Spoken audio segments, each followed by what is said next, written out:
ఇచ్చే రుణాలను కూడా ఆనాటి కాంగ్రెస్ ప్రభుత్వాలు మొదలుపెట్టి ముందుకు తీసుకొచ్చిపోతే 10 సంవత్సరాలు పాలించినటువంటి టీఆర్ఎస్ ప్రభుత్వం వడ్డీ లేని రుణాలకు సంబంధించినటువంటి డ్వాక్రా సంఘాలను పూర్తిగా గాలికి వదిలేసి దాన్ని పూర్తిగా ఎత్తివేశారు. తిరిగి మీ అందరి ఆశీర్వాదంతో వచ్చినటువంటి ప్రజాప్రభుత్వం మహిళా సంఘాలని మహాలక్ష్మిగా చూస్తూ మనం అందరం ఆర్థికంగా నిలదొక్కునేటువంటి చూడాలనేటువంటి ఆలోచనతోనే ఈ రాష్ట్రంలో 1 కోటి మంది మహిళల్ని కోటీశ్వరులు చేయాలనే లక్ష్యంతో రాష్ట్ర ప్రభుత్వం ముందు పోతుందని చెప్పడమే కాకుండా సంవత్సరానికి 20,000 కోట్ల రూపాయలతో వడ్డీ లేని రుణాలు ఇవ్వాలన్నటువంటి ఆలోచన ఆనాడు మేము ప్రకటించినప్పుడు అందరూ ఆలోచన చేశారు, ఇది సాధ్యమా అని. మొదటి సంవత్సరమే చేసి చూపించాం.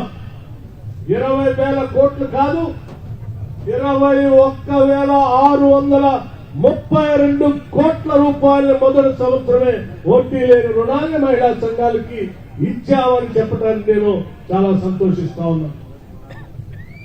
రాబోయే సంవత్సరాలతో కూడా కలుపుకొని మొత్తం 5 సంవత్సరాల్లో 1,00,000 కోట్లతో వడ్డీ లేని రుణాన్ని మహిళలకు ఇచ్చి పెద్ద ఎత్తున ఈ రాష్ట్రంలో అభివృద్ధి పరచాలనే ఆలోచనతో రాష్ట్ర ప్రభుత్వం ముందుకు పోతా ఉంది. అందులో భాగంగానే ఈరోజు రాష్ట్ర వ్యాప్తంగా 12వ తారీఖు నుంచి 20వ తారీఖు వరకు ప్రతి శాసనసభ నియోజకవర్గంలో వడ్డీ లేని రుణాలకు సంబంధించినటువంటి చెక్ని ప్రతి శాసనసభ నియోజకవర్గంలో ఈరోజు పంపిణీ చేసే కార్యక్రమం చేస్తా ఉన్నాం. ఈరోజు మంచిర్యాల శాసనసభ నియోజకవర్గంలో కూడా పంపిణీ చేశాం. ఇది మహిళలకు సంబంధించినటువంటి వడ్డీ లేని రుణాలే కాకుండా ఇతరత్ర అనేక అభివృద్ధి కార్యక్రమాలు కూడా రాష్ట్ర ప్రభుత్వం పెద్ద ఎత్తున తీసుకొని ముందుకు పోతా ఉంది. అందులో భాగంగానే ఇవాళ ఆమ్ ఆద్మీ బీమా యోజన సంబంధించి కార్యక్రమం లేకపోతే మహిళలకు ఇచ్చేటువంటి ఆర్టీసీ బస్సులకు సంబంధించినటువంటి రుణ సదుపాయం కానీ ఆర్టీసీ ద్వారా దాదాపు 600 బస్సుల్ని మహిళా సంఘాల చేత కొనిపించి ఆర్టీసీకి ఇవ్వాలనేటువంటి ఆలోచనలో భాగంగా ఇప్పటికే 150 బస్సులు కొత్త బస్సుల్ని మహిళా సంఘాలకు కొనిచ్చి ఇవ్వటం, ఆ 150 బస్సులు ఆర్టీసీకి అనుసంధానం చేస్తే ఇప్పటికే 1 కోటి రూపాయలు మహిళా సంఘాలకు ఆర్టీసీ ద్వారా చెక్కు రూపేణ ఇవ్వటం కూడా జరిగింది. మిగతా 450 బస్సులు కూడా త్వరితగతిన మహిళా సంఘాలకు రాష్ట్ర వ్యాప్తంగా ఇచ్చి ఆర్టీసీ బస్సుల ద్వారా వాళ్ళకి ఆదాయం వచ్చేటట్లు చేసే కార్యక్రమాలు చేస్తా ఉన్నాం. రాష్ట్ర వ్యాప్తంగా ఉన్నటువంటి మహిళా క్యాంటీన్లు వాళ్ళకే ఇస్తా ఉన్నాం.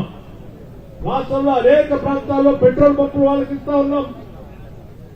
అనేక ప్రాంతాల్లో విపరీతమైనటువంటి రద్దీ ఉన్నటువంటి ప్రాంతాల్లో కూడా ఖరీదైనటువంటి ప్రాంతాల్లో కూడా వాళ్ళకి వ్యాపారం చేసుకోవడానికి కావాల్సిన షాప్ సంబంధించి స్థలాలను కూడా ఇస్తా ఉన్నాం.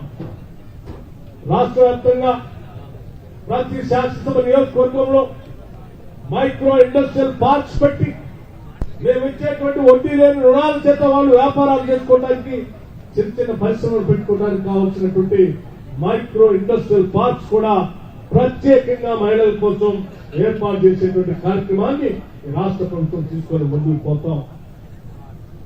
మహిళలతో పాటు రైతు భరోసా కింద నిన్నగాక మొన్ననే కేవలం 9 రోజుల్లో 9,000 కోట్ల రూపాయలు దాదాపు 70 లక్షల రైతు కుటుంబాలకు 9 రోజుల్లో 9,000 కోట్ల రూపాయల్ని వారి అకౌంట్ లో వేసినటువంటి సంగతి కూడా మీ అందరికీ తెలిసింది.